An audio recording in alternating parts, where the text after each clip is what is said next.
وَإِذَا قِيلَ لَهُمْ آمِنُوا كَمَا آمَنَ النَّاسُ قَالُوا أَنُؤْمِنُ كَمَا آمَنَ السُّفَهَاءُ أَلَا إِنَّهُمْ هُمُ السُّفَهَاءُ وَلَٰكِن لَّا يَعْلَمُونَ۔ آگاہ ہو جاؤ کہ وہی بے وقوف ہے لیکن انہیں علم نہیں ہے۔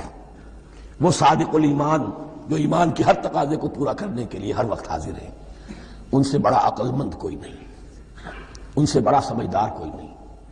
انہوں نے یہ جان لیا ہے کہ اصل زندگی آخرت کی زندگی ہے، یہ نہیں ہے، یہ تو عارضی ہے، کل نہیں آج ختم ہو جائے، آج نہیں ابھی ختم ہو جائے، کیا فرق پڑے گا؟ جانا تو ہے، اب نہیں تو کل، کل نہیں تو پرسوں، جانا تو ہے۔ تو عقل تو ان کے اندر ہے۔ الا انہم ہم السفہاء ولکن لا یعلمون واذا لقوا الذین آمنوا قالوا آمنا۔ اور جب یہ ملتے ہیں ان سے جو اہل ایمان ہیں تو کہتے ہیں ہم بھی ایمان رکھتے ہیں۔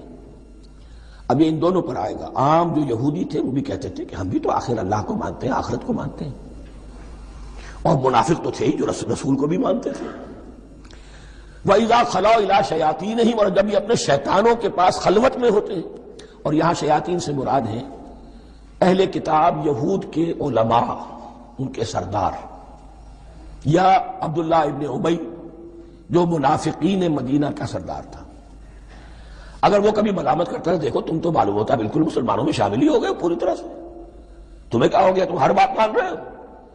اب انہیں یہ کچھ نہ کچھ اپنی وفاداری کا یقین دلانے کے لیے کہنا پڑتا تھا، نہیں نہیں ہم انہیں بیوقوف بنا رہے ہیں، ہم ان سے ذرا تمسخر کر رہے ہیں، ہم ہیں آپ کے ساتھ ہی، آپ فکر نہ کریں۔ اسی لیے یہ دو منہ ہونا، نفق کہتے ہیں سرنگ کو جس کے دو دروازے ہوتے ہیں، باقی زیر زمین ہے۔ نافقہ گوہ کا بل ہے کہ دو دروازے رکھتا ہے، دو اس کے منہ رکھتا ہے کہ ادھر سے اگر کتا داخل ہو جائے شکار کے لیے تو ادھر سے نکل بھاگے، ادھر سے آئے تو ادھر سے نکل بھاگے۔ تو دو منہ انسان، یہ در حقیقت جس کو پھر سورہ نساء میں کہا گیا لا الہ ہؤلاء ولا الہ ہؤلاء، نہ ادھر کے ہیں نہ ادھر کے، مذبذبین بین ذلک، اس کے درمیان مذبذب ہو کر رہ گئے۔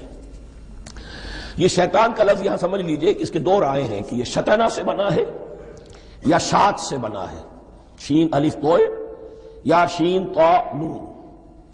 شطنہ کے معنی تباعد، کو بہت دور ہو گیا، دور ہو گیا، شیطان سے مراد جو اللہ کی رحمت سے بہت دور ہو گیا۔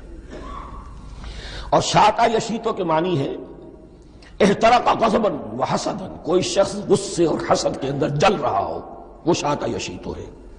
اس سے فعلان کے وزن پر، رحمان کے وزن پر، غضبان کے وزن پر شیطان، یعنی وہ کہ جو حسد اور غضب کی آگ میں جل رہا ہے۔ تو یہ ایک تو شیطان وہ ہے جو جنات میں سے ہے، جس کا نام عزازیل تھا پہلے، اب ہم اسے ابلیس کے نام سے جانتے ہیں، وہ ایک شیطان ہے، جنی ہے۔